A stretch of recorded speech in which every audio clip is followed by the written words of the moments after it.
হাওড়া জেলার বাউরিয়ায় 2 নম্বর মণ্ডলের সভাপতি রবীন সাধুকা তাকে কিন্তু গ্রেপ্তার করা হয়েছে এবং গ্রেপ্তার করা হয়েছে তার যে সমস্ত কমিটির মধ্যে আছে যারা তাদের এক এক করে সবাইকে গ্রেপ্তার করা হয়েছে। এমনকি লাইভ ভিডিও যে কভারেজ করেছিল সেই সুমন মুখার্জি তাকে কিন্তু গ্রেপ্তার করা হয়েছিল। এবং এই ঘটনাগুলো নিয়ে কিন্তু এসপিএফ এসে ডেপুটেশন দেন হাওড়া গ্রামীণ জেলা সভাপতি দেবাশিস সামন্ত, তার সাথে থাকা প্রত্যুষ মণ্ডল মানে প্রাক্তন সভাপতি রমেশ সাধুকা, এরা সবাই মিলে যান এবং সেখানে গিয়ে ডেপুটেশন দেন।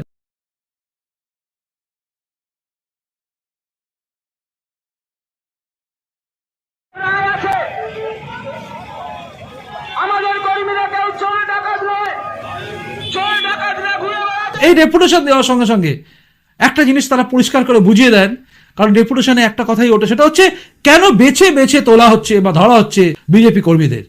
যে ঘটনা ঘটেছে যেখানে, সেখান থেকে অন্য ওয়ার্ডে থাকা ব্যক্তির নাম কি করে এফআইআর ঢুকে যাচ্ছে, এই প্রশ্ন উঠেছে। এবং প্রশ্ন হচ্ছে কেন এই ঘটনাটা ঘটলো, আগে প্রভোগ কে করেছিল, এই সমস্ত কিছুই কিন্তু অভিযোগ আকারে ডেপুটেশনে গিয়ে জমা দেওয়া হয় হাওড়া গ্রামীণ জেলার এসপির অফিসে। এবং সেখানে সমস্ত বার্তা তুলে ধরা হয় এবং জেলা সভাপতি সহ যারা যারা উপস্থিত ছিলেন তারা প্রত্যেকে কিন্তু এই বার্তা তুলে দেন। এবং এই বার্তা কার্যত বুঝিয়ে দিচ্ছে যে যদি পুলিশ ঠিকঠাকভাবে কাজ না করে তাহলে কিন্তু আরো ব্যাপক আন্দোলনে নামবে বিজেপি। এবং এটা বারবার তারা বলছে। এবং যে সমস্ত বিজেপির কর্মীরা গ্রেপ্তার হয়ে রয়েছেন, 9 জনকে গ্রেপ্তার করে রেখে দিয়েছে এখনো পর্যন্ত পুলিশ। সেই 9 জনকে ছাড়ানোর জন্য আদালতে যেভাবে লড়ছে, উলুবেড়িয়া কোর্টে লড়া হচ্ছে, তার সঙ্গে সঙ্গে হাইকোর্ট পর্যন্ত যাওয়া হবে বলেও বলা হচ্ছে।